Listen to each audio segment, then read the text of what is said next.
Good evening, everyone. I'm your host, Manpreet.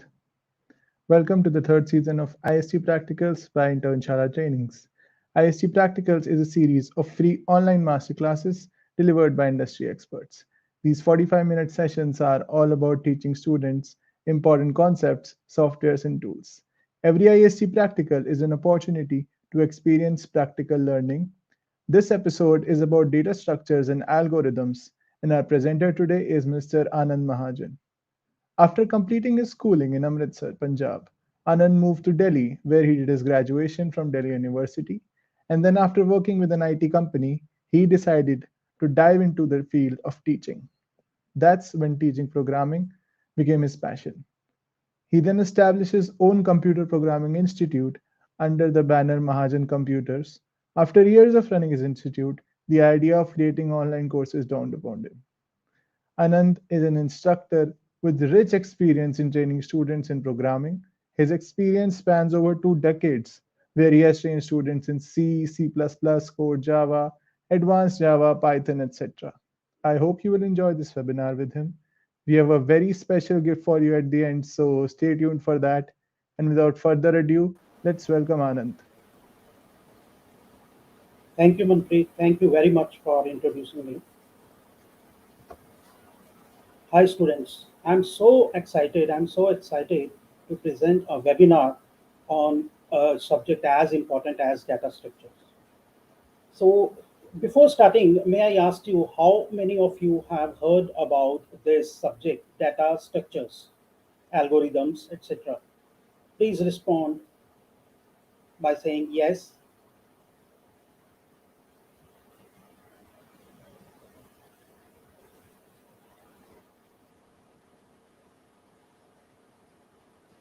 Okay. So, let's start the topic. See, if we talk about data structure is one of the most important subjects in the field of IT, right? So first I will tell you what is exactly data structures.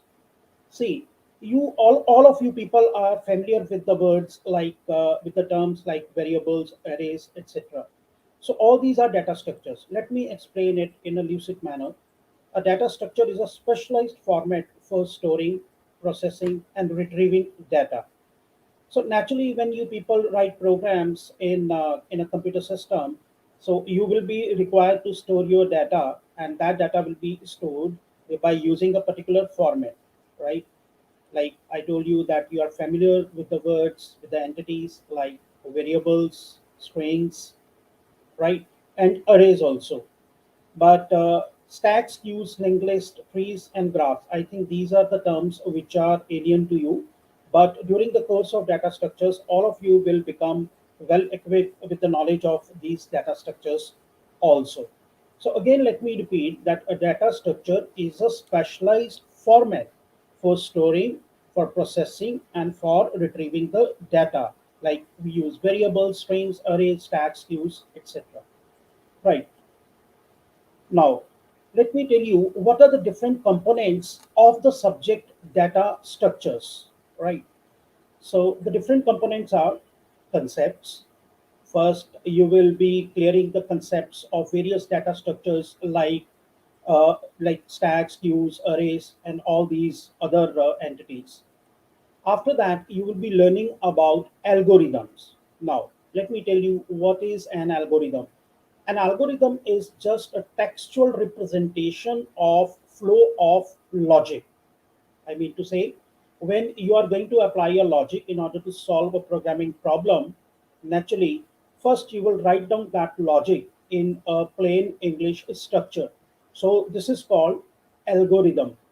Always remember, an algorithm is not something which is written and compiled and executed on a computer system.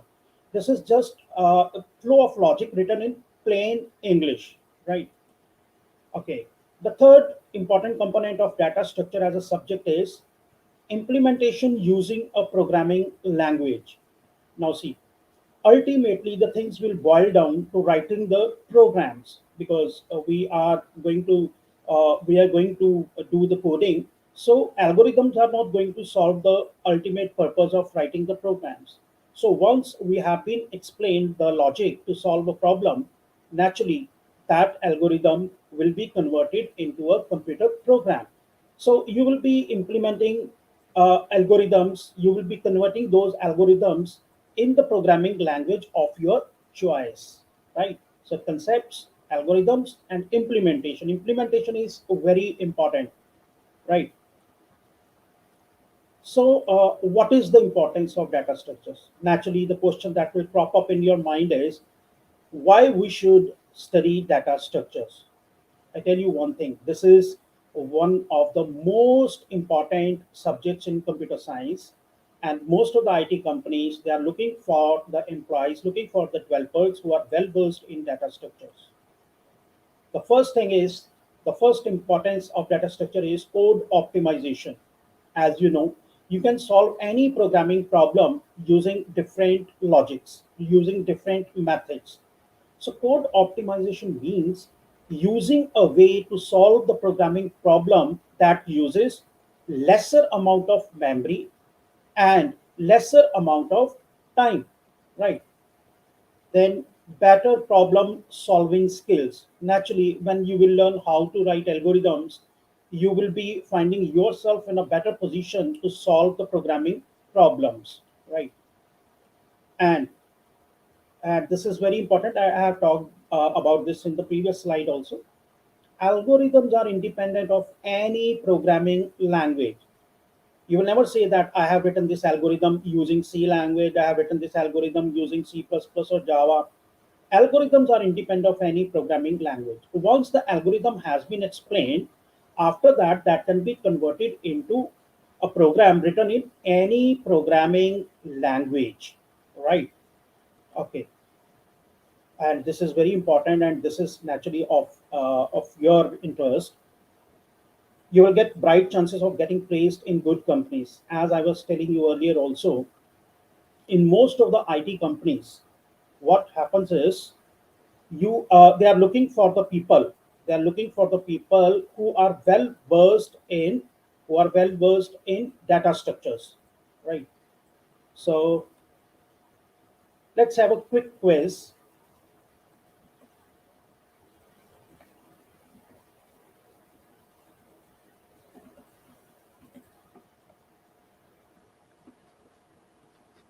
Okay, algorithms are coding statements written in a programming language. State true or false.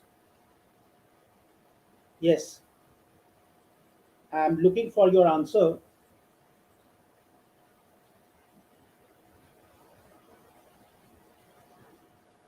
Okay, most of you have answered it correctly. So it is algorithm or coding script written in any program in a programming language is false. Why it is false? As have explained to you that algorithms are independent of any programming language. They are written in plain English. So I will submit it and you will see this is the correct answer. Before proceeding further, let me tell you one thing that in the Internshala training, you will find loads of such quizzes, assignments, tests, so that you can reinforce the knowledge that you have gained during the course, right? So, okay, let's proceed further. What are we going to learn? We are going to learn basic concepts of linear data structures, right? So I will tell you what are linear data structures and non-linear. But first, let me tell you, in linear data structures, we will be discussing about arrays, stacks, queues, linked lists, right? And after that comes the turn of non-linear data structures. In non-linear data structures, we have trees and graphs. Okay, there is a very important difference between linear data structures and non-linear data structures. See, in linear data structures, all the values, all the elements, they are placed linearly. They are placed in a sequential manner, one after the other, and they all of them they are at a single level. As far as nonlinear data structures are concerned, The values are stored in a hierarchical structure, and the values can be at different levels. Okay, so first we will talk about arrays. What is an array? An array is a finite set of homogeneous elements stored in contiguous memory locations. Right. Now, what is the meaning of homogeneous? Homogeneous means belonging to the same data type. Belonging to the same data type. So an array is a finite set of homogeneous elements stored in contiguous. Contiguous means they are not stored in a scattered manner. They are stored continuously on contiguous memory locations. And homogeneous means belonging to the same data type. Okay. An array is highly useful when we want to store multiple values belonging to the same data type. Now, just think about one thing. Suppose you want to store the roll numbers of 50 students.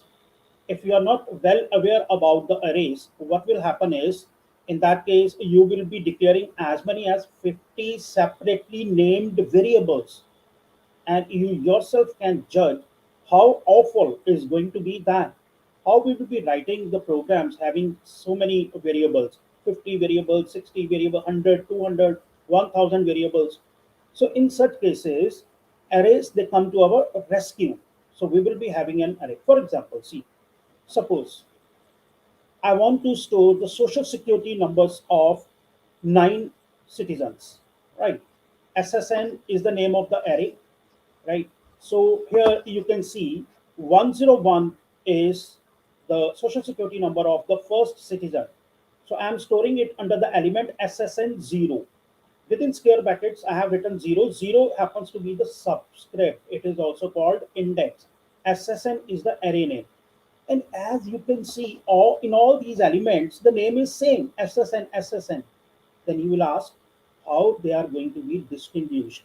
They are going to be distinguished with the help of these subscripts, which are also called indexes, right? So 102 happens to be the social security number of the second citizen, SSN1. Similarly, SSN2 will be storing the social security number of the third citizen, and so on. Let's have okay, before that, I have told you SSN here is an array name which could have been anything, by keeping in mind the naming conventions. 0, 1, 2 till 8, they are subscripts which are also called indexes. SSN 0, SSN 1, SSN 2, these whole entities are called array elements, right? Okay, let's have another example. Suppose I want to store the marks of 10 students in an array. The name of the array I am going to take is MK. So all the elements are being stored with the name MK. So MK0 will be containing the marks of the first student, that is 90. MK1 is going to store the marks of the second student, MK1. MK2 is going to store the marks of the third student, so on. So you can see how easy it is to maintain a large amount of data under a single name. Okay, so I just want to give you an introduction to the arrays, because arrays are of two types: single dimensional arrays and multi-dimensional arrays. In multi-dimensional arrays, the most used arrays are 2D arrays, which are also called double dimensional arrays. It is also called a matrix.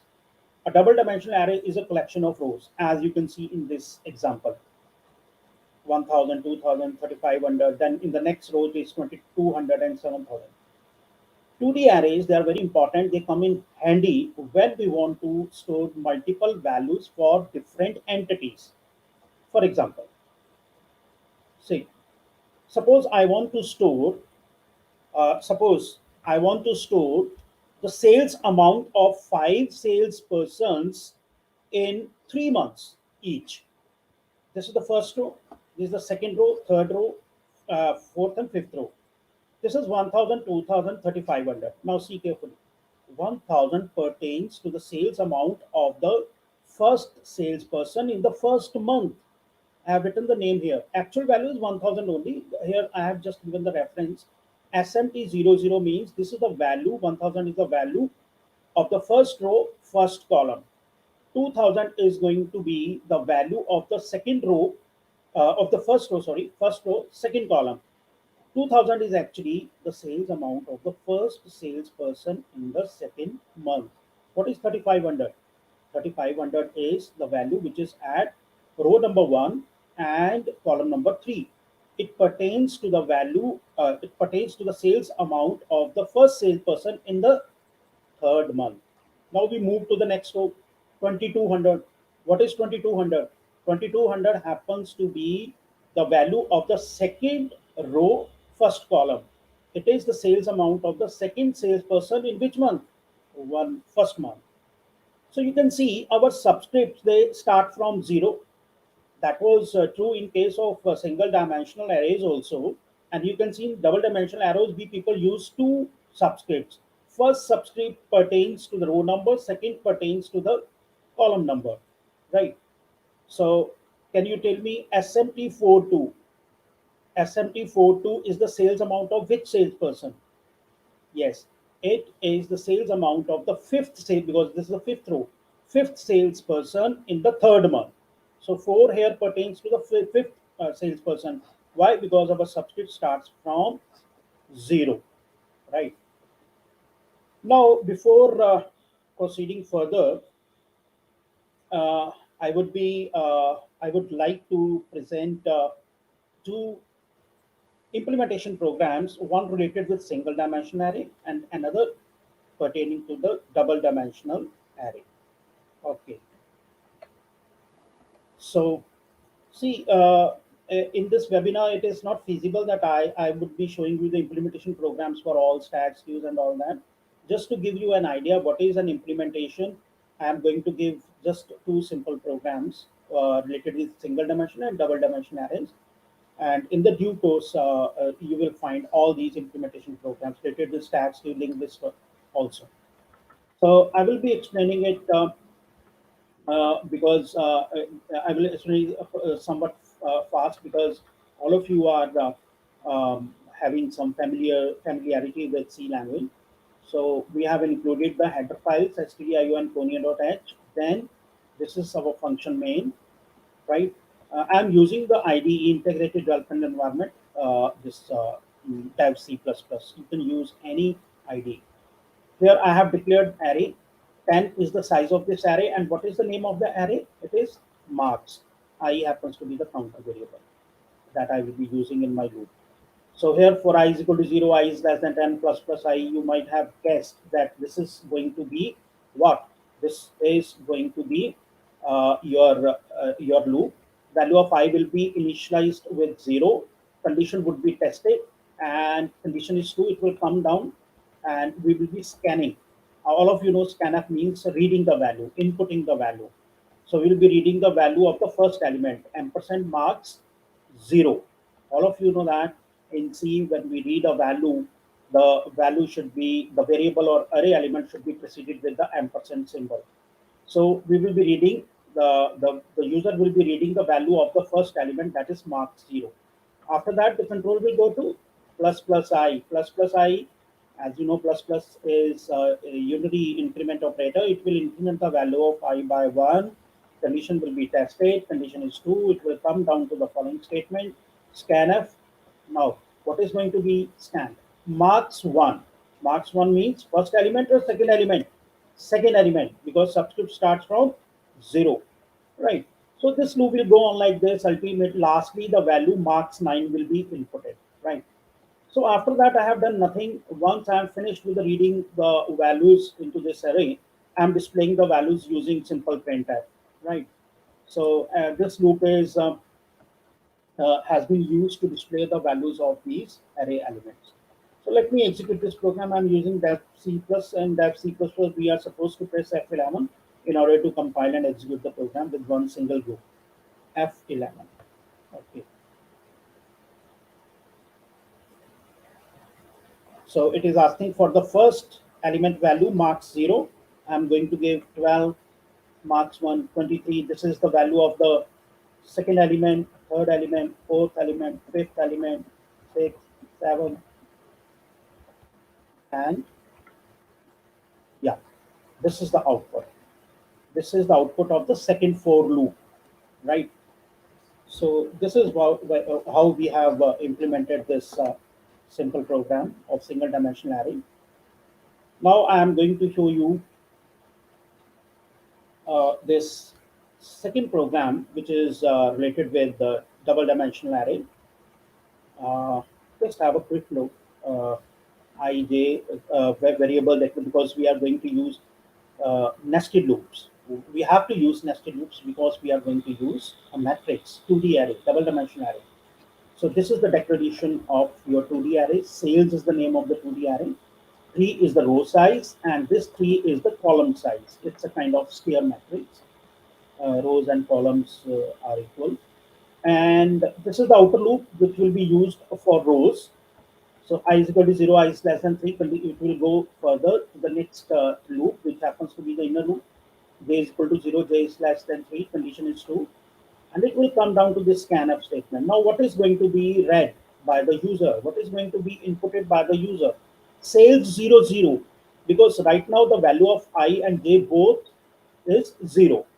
After that, as you know, inner loop will be executed first. It will be completed first. Now the value of j will become 1. Condition will be tested. Condition is 2. Again, it will come down to this place. Sales 0, 1. Right? So this will go on like this. Inner loop will be completed when it will be sales 0, 2. Sales 0, 2 means sales of the first salesperson in the third month. Right? And this is the outer loop. This and after that, I have displayed all these values. Again, the second nested loop is being used to display the values in a matrix form. Right. So let me press F11. I'm going to give simple values. Okay, this is our output. I have printed it in the form of a matrix, right? So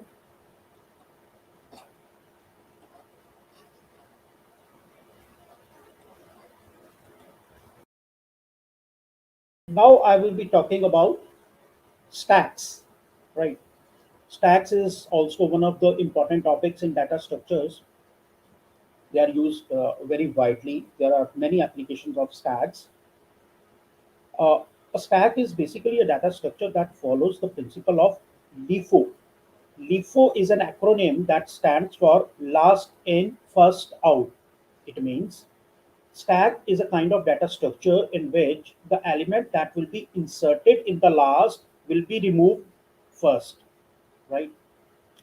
I will give you an example also. Technically, inserting an element into a stack is referred to as pushing. I will say I am pushing an element into the stack. That means I am inserting a new element into the stack. Then deleting an element from a stack is referred to as popping. So I would say I am popping an element from a stack. That connotes that I am going to remove an element from the stack. And this point is very important. A new element is pushed only on the top, and an element can be deleted, that is removed only from the top. Always remember, there is only one end in a stack. There is only one end in a stack. Whenever you want to push, that is insert an element, that will be from the top, and whenever you want to delete an element, that will be from the top.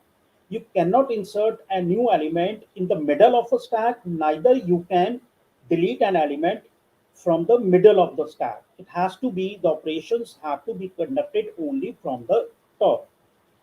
Okay, so uh, let me give you a simple example. We people maintain a variable called top, right? We people maintain a variable called top. Actually, what is top? Top is nothing else but the subscript number of the last inserted element. Subscript number of the last inserted element. Okay. To start with, I will initialize its value with -1. Now, because we are keeping in mind C language, you'll be surprised to know how we can have the subscript value as -1, because subscript always starts from 0, right? See, there is a purpose behind keeping this value minus 1 in the beginning. Why? Because if we will have the value of top minus 1, that will have a clear cut indication that stack right now is absolutely empty. I know the minus 1 is an invalid value, but just to denote that right now stack is absolutely empty, we will initialize the value of top by 1. Okay. Now, suppose I want to insert an element into the stack. What I will do is I will increment the value of stack. I will increment the value of top by 1. So minus 1 plus 1, it will become 0. Now, what I will be doing is I will be inserting the new value that I wanted to insert. Suppose it is 12, right? Now, again, I want to insert a new value into the stack. Now, what I will do is I will increment the value of top by 1. From 0, it will become 1. That means I am going to insert the second element. Okay, suppose its value is 25. Again, I want to insert an element into the stack. So as you can see, I am inserting only on the top. Now the value of top is 2. So I will be able to insert only at the top, right? Now, see, suppose somebody asks me to insert the element at the place st1, right? St is the name of the stack, which is in the form of array. So the person would say that 25 will go up, 45 will go up one notch, and at this empty space st1, I will be inserting the new. No, that will not be fit to be called a stack, because in stack you cannot insert push an element anywhere. It should be only on the top. So far so good. Now suppose I want to delete the element from the stack. That will be only from the top. As I have told you, I will remove 45. But now what will happen to the value of top? Will it be incremented or decremented? It will be decremented. It will become 1. Right. Okay. So was just the basic introduction to stacks. But before that, let me tell you one thing. Like in this case, you have seen that the size of the stack is 6. Why 6? Because from 0 to 5, 6. Suppose when the stack is full, I have inserted the elements, all the elements into the stack, and stack is full. And the user wants to insert a new element. How the user can insert the new element when the stack is full? In such case, it results into an error which is called overflow error. Right. Okay. So next is underflow error. Underflow error, what does that mean? Suppose I have deleted all the element. I have removed all the elements from my stack. Now I want to delete an element. How I can delete an element when there is no element left in the stack?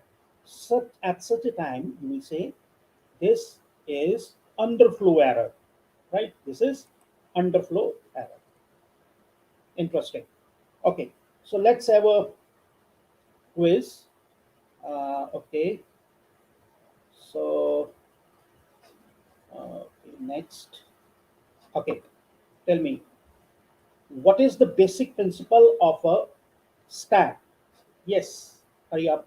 Tell me, what is the basic principle of a stack? Element can be inserted only in the beginning. Element can be deleted only at the beginning. Element can be inserted and deleted only at the end. All the elements should be in sorted order. Yeah. So see, let me see how many of you have answered it correctly.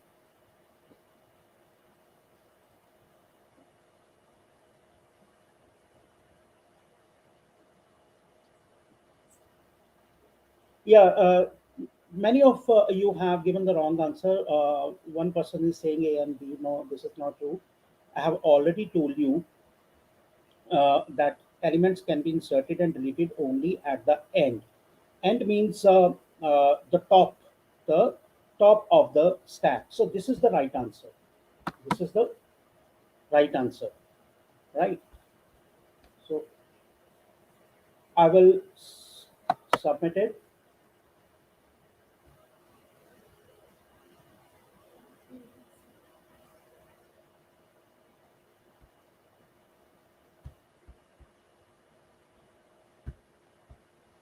Okay. So, guys, now we are going to move further, and I would be talking about queues, right? Queues are also important data structures. One of the important data structures. A queue is a data structure that follows the principle of FIFO. FIFO is an acronym for first in, first out. FIFO is a data structure that follows the principle of a queue is a data structure that follows the principle of FIFO, first in, first out. Now, what does that mean? It means the element that will be inserted first will be removed first. Like in routine case, when there is a queue of persons, suppose there is a queue in front of your in front of the your ticket vending window. So now the person who is standing in the front will be getting the ticket first, and the person who will be coming in the last will be standing in the last of the queue. Same principle is applied in this data structure queue. FIFO, first in, first out. The element that will be inserted first will be removed first. Okay. Now there are two ends in a queue, right? So there are two ends in a queue. One is front and another is rear. So this is opposite to stacks, because in stacks we people have only one end, and that is top. See, what happens in queues is whenever you want to delete an element, remove an element, that will be from the front, and whenever you want to insert a new element, that will be from the rear. An element is always removed from the front, naturally, because this is a queue. A new element is always inserted from the rear. A new element is always inserted from the rear. So this is just this the queue is just like a queue that we people have in our routine life. Okay, so suppose this is a queue with the size 5, Q0 to Q5. Okay, initially the value of front will be -1, and that of rear will also be -1. Why? Because right now our queue is empty, right? So -1 denotes that queue is empty. Now I want to insert a new element. Okay, because right now the queue is absolutely empty. The both the values of front and as well as rear will be incremented by 1. So from -1 it will become 0. Both the values of front and rear will become 0. Suppose the value is 10. Okay, now I want to insert another element into the queue. So as you might have guessed, now this time over, I am going to make the value of front intact, unchanged. This will not be changed. But what will happen to the value of rear? It will be incremented by 1. Remember, I have told you that whenever you want to insert a new element, that will be from the rear. So we will have to increment the value of rear. So we will be having our new element at this place. Again, I want to insert another element. Okay, again, the value of front will not be changed. It will remain as 0. So the value of rear will become 2. Okay, so this is, suppose this is the element that I have inserted 66. Now to cut it short, let me tell you how to delete an element from the queue. So I told you that we delete the element only from the front. So what is the value at the front? It is 10. I will remove it. Now, can you guess what I will do? I will increment the value of front or rear. Of course, I will increment the value of front by 1. And what will happen to the value of rear? It will remain intact. It will remain unchanged, and it will be 2 only. Right. So now we come to non-linear data structures. In non-linear data structures, we people can have uh, see this diagram. You can see trees are non-linear data structures. What is the reason? The reason is, as you can see in the diagram, all the elements, these are called nodes. All these nodes, A, B, C, D, all these nodes or elements, they are arranged in a hierarchical manner. A tree is a non-linear hierarchical data structure, consists of collection of nodes such that each node of the tree stores a value. Naturally, each node would be containing the values because we want to juggle up with the values in order to solve our programming problems. So A node can have child nodes. So all the nodes beneath a particular node will be called child nodes, and that node will be called parent node. For example, see, in this example, A happens to be the parent node of B, C, and D. There are three childs of A, child nodes. Then, how many child nodes are of B? E, F. B would be called the parent of E and F. C has only one child node, G. D has how many child nodes? Three child nodes, right? Okay, but in routine programming, most of the programmers they use only binary trees, right? So, what is a binary tree? A binary tree is a tree in which any node can have, any parent node can have at maximum two child nodes. No parent node is allowed to have more than two child nodes. So any parent node can have either two child nodes, one child node, or zero number of child nodes, no child node, right? So in a binary tree, each node can have maximum number of two nodes, right? This is a binary tree.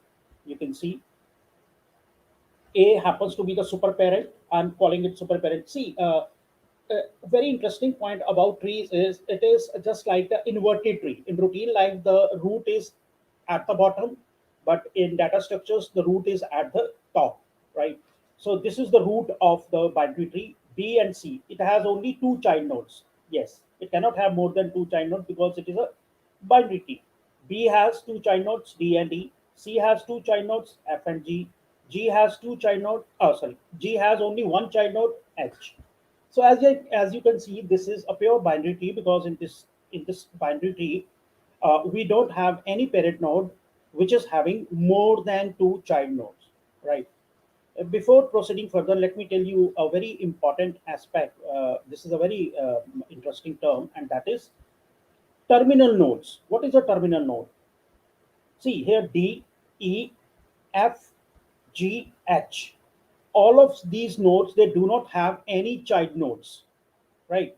They will be called terminal nodes. So a terminal node is also called a leaf. A terminal node is a node which does not have any child node. Interesting. Let's have a quick quiz. Okay. So tell me whether this is true or false. Trees are non-linear data structures. Is it true or false? Yes, hurry up. Make it snappy. Trees are non-linear data structures. Is it true or false?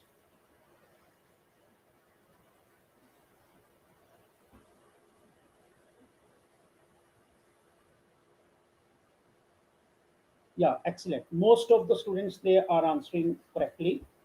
Trees are non-linear data structures. Why? Because I have explained you clearly that in non-linear data structures there is a hierarchical structure of elements.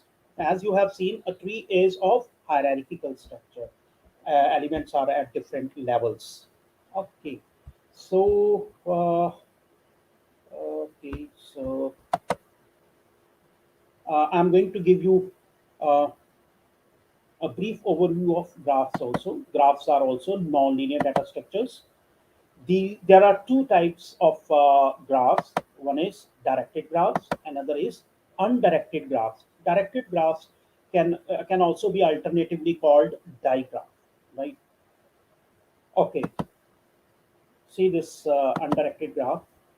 Why I'm calling it undirected? You can see there are many nodes, there are many elements A, B, C, D, E, F, but you can see uh, there is no arrow.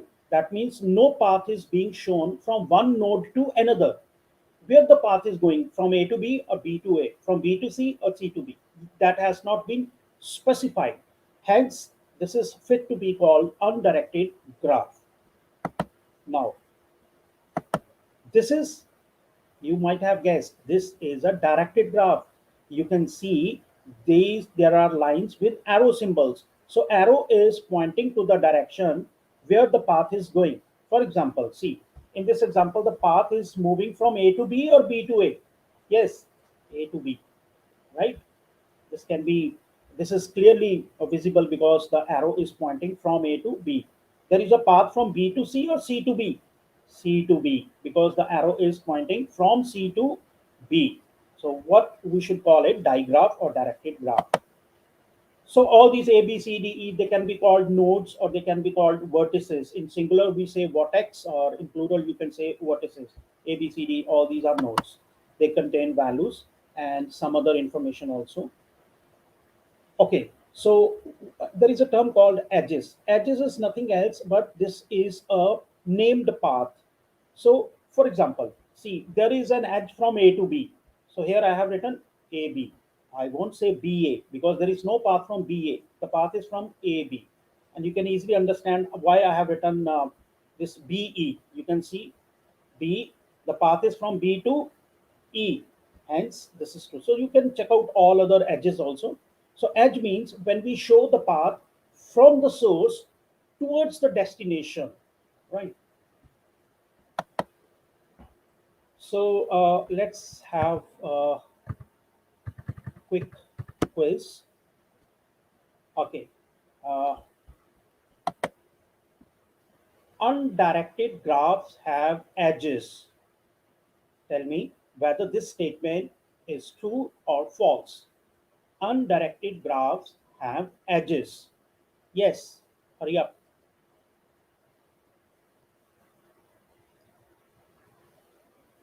Undirected graphs have edges. Yes, yes, be fast. Many of you are answering. Yeah, okay. So most of you are answering it right. Very good. So that means you have been very attentive. Okay. So undirected graphs have edges. This is false. Why it is false? Because in undirected graphs, what happens is there is no direction shown from the source node towards the destination node. Okay, so correct answer.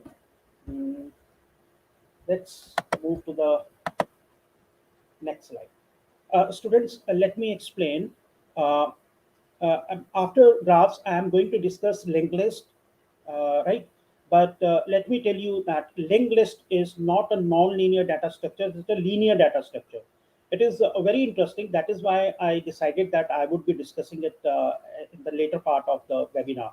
So linked lists are linear data structures, and these are my favorite data structures. Very interesting data structures.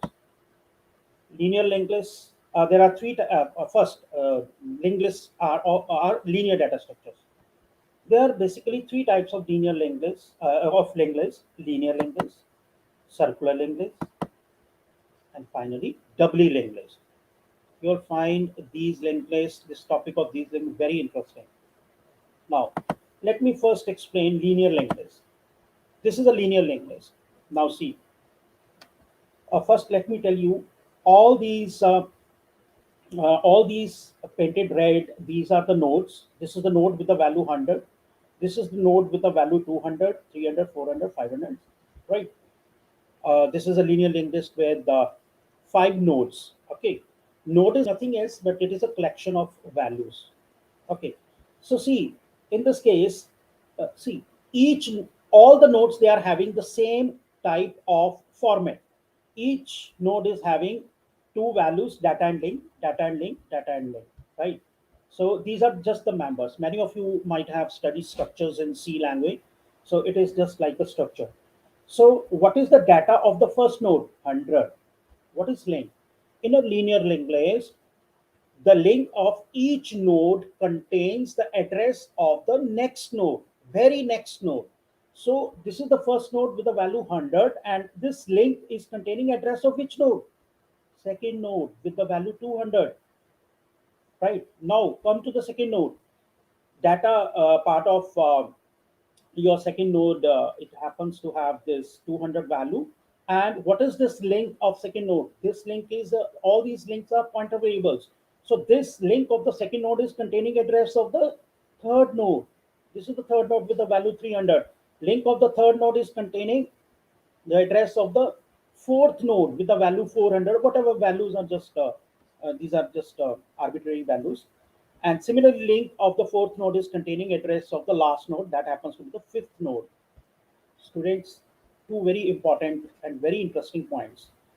Why the link of the last node is containing null? Because there is no further node, there is no next node, there is no node next to this node with the value 500. This happens to be the last node. So what does it link contain? Naturally null. See, in pointers, null means pointing nowhere. Null means pointing nowhere. So that is why it is containing null. Now we come to this point. There is a special pointer variable called start. What does it contain? It contains the address of the very first node. So you can easily see that the diagram carefully. You can easily see there can be hundreds, thousands of nodes in a linked list in practical programming. So how you will, once you get hold of the very first node, once you get hold of the very first node, you will be able to traverse the whole lot of your the whole linked list from start. Start is containing address to the first node. Once you get hold address of the first node, you can easily get the address of the second node, from second to third, fourth. So it is like a chain structure. It is like a chain structure. So remember, start pointer variable contains address to the first node, and link of the last node contains null because there is no further node. Okay, you can quickly see the circular linked list. It is just like a linear linked list. The only difference is, which is interesting, what is the difference? The distinction is the link of the last node would not contain null. Rather, it would contain address of the first node. Address of the first node, right? So that is why it is called circular linked list, right? Link of the last node is not containing null, it is containing rather address of the first node. So can you tell me there are how many variables which are containing address of the first node in circular linked list? Two. One pointer variable is start, another variable is length, which is containing address of the first node. So this is circular linked list. Now we come to the doubly linked list. You can see in the diagram what happens in doubly linked list is each node would necessarily have three components, three members. This is the first node with the value 100 null and this pointer variable. This is okay. Each node should have at least three components, three members. One is data part. Data part is anything, roll number, name, marks, or whatever. Prev. What is prev? Name could be anything. Here I have used this member prev for storing the address of the previous node. Let's go to the second node. Prev is containing address of the first node. See this this line with arrow. Prev of the second node is containing address of the first node, that is its previous node. Link as usual. Link as usual is containing address of the next node. Now see the third node. What is being contained in prev of the third node? Prev member of the third node is containing address of its previous node, that is second node with the value 550. Why the link of the last node is containing null? Because there is no further node, there is no next node. Right, now we come to the first node. Why prev of the first node is containing null? It is containing null simply because there is no previous node to it. There is no previous node to it. I have seen many students, they confuse, they say that start is before. A start is not a node. Start is just a pointer variable which is containing address of the first node. Start is not a node. So there is no previous node to the first node. That is why prev is storing null. So always remember, prev stores the address of the previous node. Link as usual contains the address of the next node, right? So over to Manpreet. Thank you for the amazing webinar, Anand. I'm sure we all got to learn a lot today. We'll now be starting with the Q&A round, but before we open the floor to the audience questions, I have a couple of questions for you. So my first question would be that what are the future career prospects in this particular domain? Yeah. See, as I have explained earlier also, data structures is considered to be the most important topic when we people come to finding a job in the IT sector, right? So future aspects of data structures is, see, the first thing is, you see, in today's scenario, you are seeing that every other day new programming technology or new programming languages are coming up on the scene. So irrespective of any new programming language coming up on the scene, the relevance of the data structure uh, will remain intact. That will remain unchanged. New programming languages will keep coming, as I've written, but data structure will always remain relevant. There will always be an indispensable requirement to opt for the best logic to solve a problem. Data structure subject, it teaches you how to apply the best logic by choosing from the multiple logic. So naturally, this requirement is always there, and this is the most important one. See, whenever you go out in the market to find a developer's job, to find a software developer, website developer, app developer, or you want to become a programmer coder, so naturally, when you go out in the market, all the reputed IT companies, they will hire you only if you are proficient in data structure. So all IT companies, they are looking for the persons who are well versed in the subject of data structures.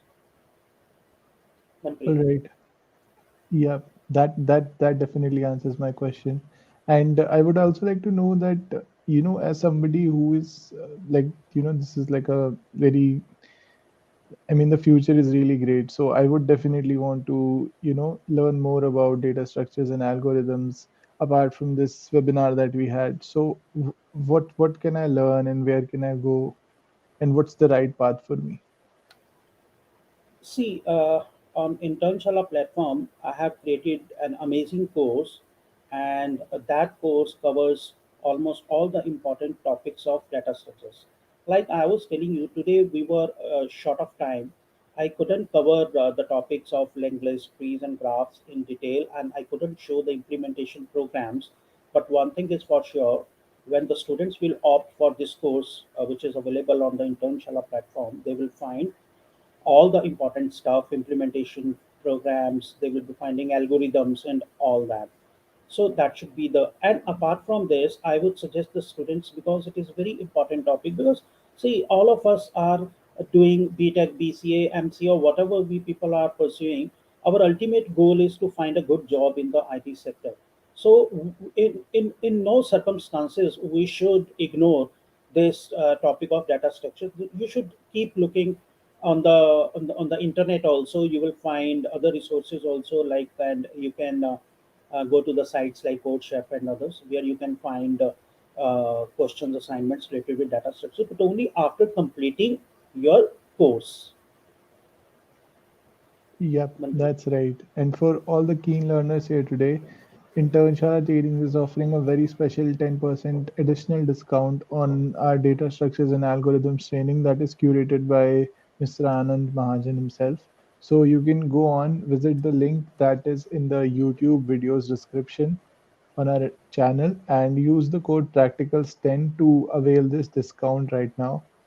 And now we can open the floor to some questions. So, Anand, I would request you to read the comments and pick some questions from our audience.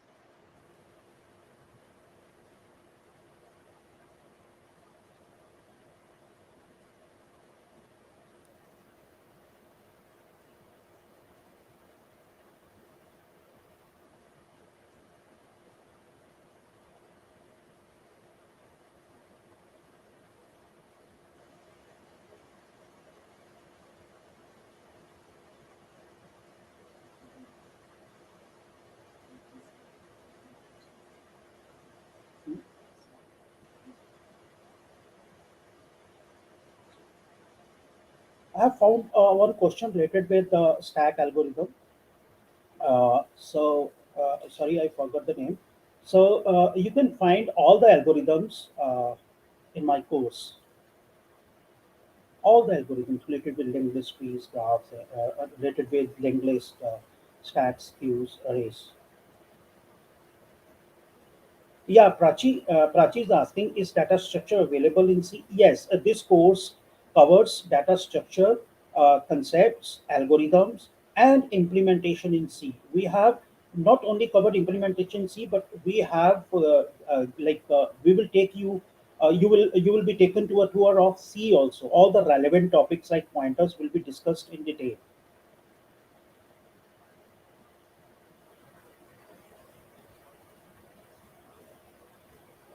Ritu Sanhar Sharma is saying she couldn't attend the whole session.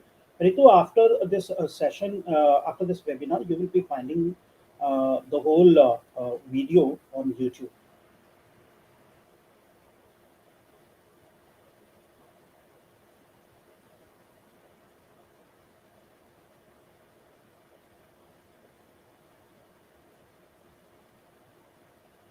There is a question: are you providing data structure with Python, with implementation in Python? Is it worthwhile to do it? So let me tell you, this is my personal opinion that.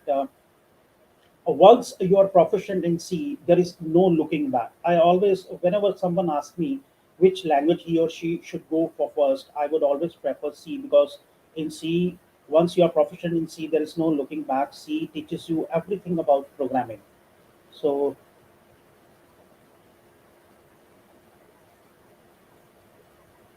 yes, you will get the certificate for attending this webinar. No, And no those certificate related, for this webinar, but you all can do the training, and for that okay, we are okay. giving certificates. Oh, okay, okay. Sorry. Actually, in the previous webinar, there was some. You were providing certificate. Okay. You won't be getting any certificate for attending this webinar. Once you will join our course, complete the course, you will be getting the certificate from an online learning platform as reputed as Internshala. How to start preparing for DSA for IT sector jobs? You can just go for a course uh, like we are providing. Actually, you will learn everything. I think that would be all the questions for today, since we're short Yeah, on time. yeah. So thank you so much, Anand, and thanks everyone Thank for you. joining. Subscribe to our YouTube channel and press the bell icon for updates regarding our upcoming sessions. We have a lot of exciting sessions planned for you in the future. So hope to see you guys soon, and take care and stay safe. Thanks.